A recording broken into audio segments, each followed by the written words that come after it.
Doctors who struggle with performance experience unique challenges. They may not have extensive experience with failure and recovery. Doctors are considered highly credible professionals, and although they seek feedback and reassurance about this, there's a tension because failure can lead to dire consequences, and there is often a blame culture within medicine. Medicine can be an unforgiving profession, and we aren't always kind to each other. Psychological safety is hugely important in the learner-supervisor relationship and is needed for optimal development. These are the learning objectives of today's talk. We all bring our own unique experiences to the table, both in how we were nurtured as trainees and our successes and challenges in supporting learners in our care. RDMP is a diagnostic framework to help guide us when we have a trainee in difficulty. It was developed in 2006 by Tim Norfolk, an occupational psychologist. RDMP makes a specific point of separating performance from causal or other influential factors, and in doing so can help you tease out distinct and meaningful areas of concern. It forces us to define the nature of the performance problem using a structured approach. The relationship domain examines whether there are any issues in the relationship between the trainee and others, and those others being the patient, colleagues, and staff, etc. Diagnostics is where the process of making a decision is problematic. This doesn't only refer to making a medical diagnosis. It could be difficulty in making a decision on behalf of the patient, the colleagues, or oneself. For example, a trainee may have an issue with diagnostics if they delay seeking medical treatment or advice when their own performance or health is a problem. Sometimes decision-making skills look like procrastination because there's difficulty in deciding or prioritizing what to do next. Overuse of medical testing is another sign of challenges within the examination and technical skills domain. Management skills is more than about managing disease processes. It's about handling one's professional responsibilities to patients, colleagues, and oneself. It's about the administrative and the organizational aspects of the work we do. Professionalism translates into three things. It's about having respect for people, about maintaining an ethical approach to practice, and finally, having respect for your contractual responsibilities. If a doctor can't answer the question, am I doing what I should be doing, in the affirmative, then there's usually a problem with professionalism.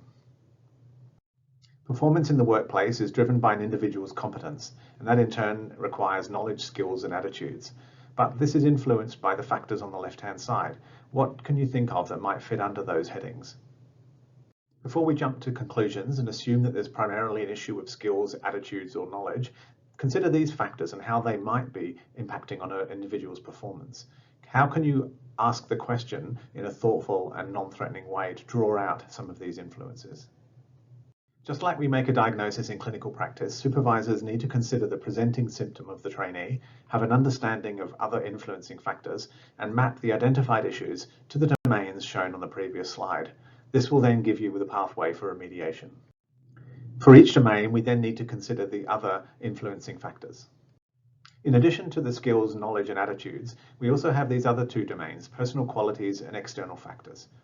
Personal qualities are things that belong to the trainee, which might be contributing to the problem. Not just their personality traits, but also how they were raised and the culture at home, for example. External factors can contribute, so of course a single mum trying to cope with two small children and their stay on top of a training program can be particularly challenging. A skill required of supervisors is the ability to translate identified concerns onto the term assessment form. Have a read of the scenario here and consider which domains you might mark the trainee as unsatisfactory using the local intern assessment form. Hopefully you've come to the conclusion that the intern needs to develop in the areas 2.6, 2.7 and 2.8. But what now? What training support do you need to put in place to help them progress from here? Using SMART goals, what might you document in the learning plan to ensure that skills are developed in the relevant domains? Knowledge-based support can be self-directed, but where professionalism remediation is needed, this could involve a one-on-one meetings to help the trainee reflect on behaviours and attitudes in a constructive way. Sometimes we find that trainees aren't aware of how to use electronic databases, particularly those who didn't go to medical school in Australia.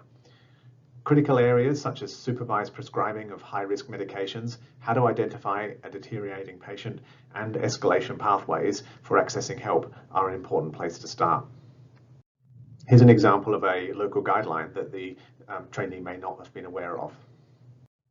If a trainee has a rating of 2 out of 5 or lower in 2 or more domains, then they need to have formal documentation of the support that's being given in the form of an IPAP.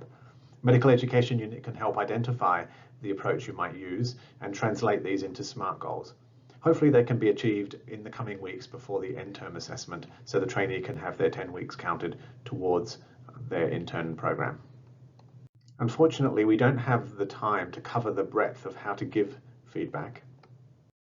But it's safe to say that traditional techniques that we may have grown up with may not be ideal, and in many ways these can be harmful when psychological safety is so important. I've included in the link below a document that outlines a learning-centered framework for feedback literacy and a coaching model for performance development. Robert Keegan is a former Harvard psychologist who demonstrated that adults go through distinct stages of development. These involve increasing self-awareness, self-control, and an increasing awareness of the needs and role of others around us. Jennifer Garvey-Berger developed a descriptive adaptation in relation to leadership, particularly in the context of highly complex environments. Doctors with a self-sovereign form of mind have the advantage of clarity and certainty, but the disadvantage of a lack of nuance, empathy, and flexibility of thinking. Individuals at this stage have developed the capacity to weigh the perspective of others with their own internalized values, principles, or standards, and to make a decision from a more balanced point of view. The self-authored individual takes responsibility for and does demonstrate flexibility and authenticity in decision-making. However, there's a disadvantage of not having an obvious external framework of values, principles, and standards against which to anticipate decisions, and that can be frustrating for people who work with them. Doctors are highly motivated to succeed, and most can be expected to develop the required self-reflection and empathy to advance beyond the self-authored form of mind. Here's another scenario.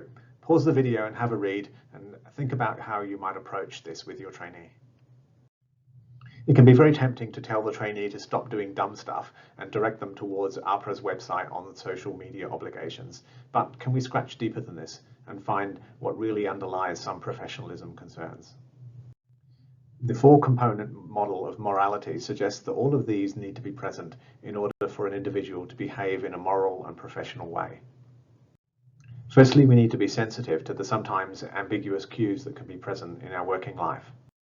An individual needs to be able to analyze and come up with moral justifications as to why a particular course of action is the right one.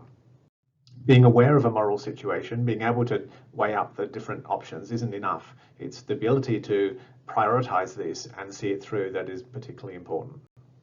Have a think about which questions you might ask your trainee to try and tease out where things fell down in the scenario that was presented. It can be helpful to think back to Keegan and Garvey-Berger's forms of mind. What form of mind do you think the individual in front of you is accessing? What's their view of the world, and how can you explore this in some detail? These are some of the areas that it might be helpful to think about when sitting down with the trainee and having a conversation about the course of action that they took. We know that forms of mind are cumulative, although we may not be at the same stage across all of our capacities. These conversations aren't easy. You can't expect to move people's perspectives in short periods of time, but we have a responsibility to be part of their greater development and to remediate professionalism issues in medicine. But wait, you've got a new email. It turns out that the photo you received was a crop of the original, and the original that was shared on social media includes the patient's wristband and their identities being revealed. So what do you do now?